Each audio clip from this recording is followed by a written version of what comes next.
Hello Internet, my name is Sourabh. I am a former student of DU and JNU, and last year I qualified for JRF. So I've just decided to share these notes with you guys. It's completely free, I'm not selling anything. The download link is in the description, but stick around and I'll show you how to make the best use of them.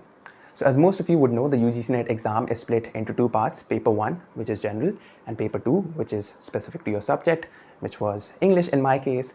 So my notes are also split into these two parts. So if you are from, say, another field like social sciences, then you can still use the material for paper 1. And if you are from English, then of course you can use all of my material.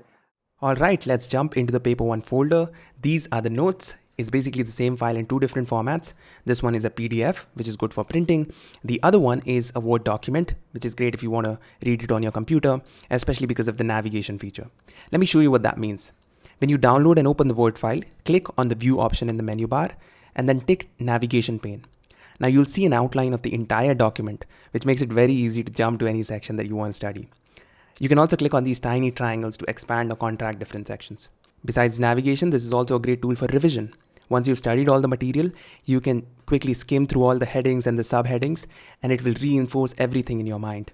Now, if you look at the official syllabus of paper 1, you will see that it has 10 units.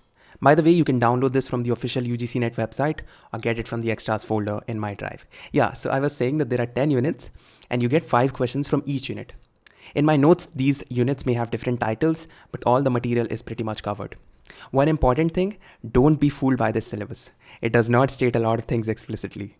For example, here's the mathematics unit. It says types of reasoning, number series, mathematical aptitude, etc. But if you go through any of the previous year papers, you will realize that the questions are never limited to these. For example, we had a question like, find the sum of all odd numbers between 100 and 200.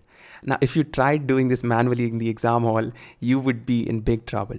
But you could easily calculate the answer if you knew about arithmetic progression. It's something we study in 10th class, but I'm sure most of us forget these things, so you need to go back to a lot of stuff that you studied in high school. Essentially, the point is, do not look at the syllabus narrowly. You need to go beyond it in many cases. In my notes, you may find a lot of things that don't seem relevant, like permutation and combination or calendar-based calculation. But the reason I studied them and included them in my notes is because, as I said, the syllabus is never clearly defined. So the best thing to do while preparing for any entrance exam is to look at the previous year question papers. If there's only one thing you take away from this video, let it be this. Your preparation strategy has to be driven by a combination of the official syllabus and your analysis of the previous year papers. Go through the previous year papers and make your own judgment about what may or may not come. You can download the papers from these two websites. I am not affiliated with any of them, but they have a huge collection of papers for free, so definitely a great resource. The official syllabus was last updated in 2019, but even if you study question papers prior to that, you will benefit from them. By the way, whenever you see something written in these curly braces, it means that this question was asked in a previous year paper. One more thing, please don't feel overwhelmed by everything that I've just said. Some of you might be thinking, oh my god, this guy's crazy, we can't do all of this. And I understand, it took me a long time to study and prepare these notes. You may not have that luxury. That's why it's very important that you be rational about your time. Only you know how much time you have, so plan your preparations according to that. The key strategy that I discussed, that is syllabus plus analysis of previous year papers, that has to be molded to the amount of time that you have. Then you will be able to effectively use my notes or any other resource. You'll be able to decide, oh, this section of Saurabh's note is not that important, so let's skip that. Or this part is really important, so let's look up more material for that. Finally, let me conclude by saying that although I'm sharing my notes here, I will still tell you that making your own notes is always the best approach. The formula should be a guiding light, and based on that, you can choose to use or not use certain resources like mine in making your own notes. Just like everything else in life, it's good to take initial ideas from other people, but ultimately, you have to rely upon yourself. It's your journey, so tread your own path. Before I move on to paper 2, I just want to say that these notes are completely free, but if you want to give back to this little creator in some way, then there's a super thanks option on this video, so you can contribute a small amount if you want to. It really helps me buy samosas, so you can do that. Otherwise, it's also fine if you don't. Okay, on to paper 2, which is specific to English. Now, I'm not going to speak much about this because I already have a detailed video on this topic. It's called How to Prepare for MA English Entrances, but the resources, the strategy, and everything that I discuss in that video are perfectly applicable for UGC NET as well. Trust me, I hardly did anything more for paper 2 because I had already studied so much for the MA entrances during my bachelor's.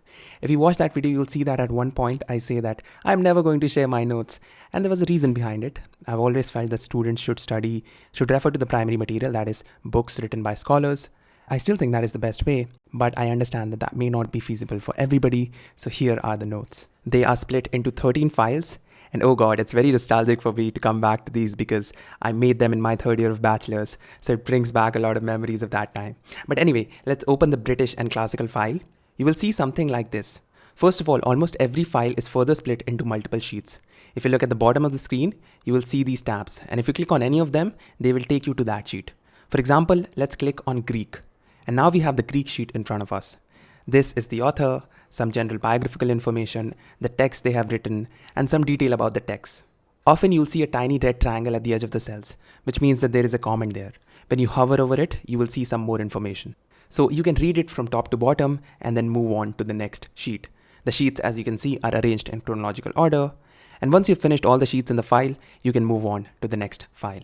There are some Word documents as well. For example, this one is for literary theory.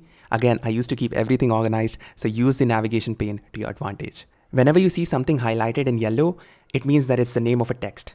And anything highlighted in blue is the name of the author. So yeah, that is pretty much it. I hope these notes help you in some way, and all the best.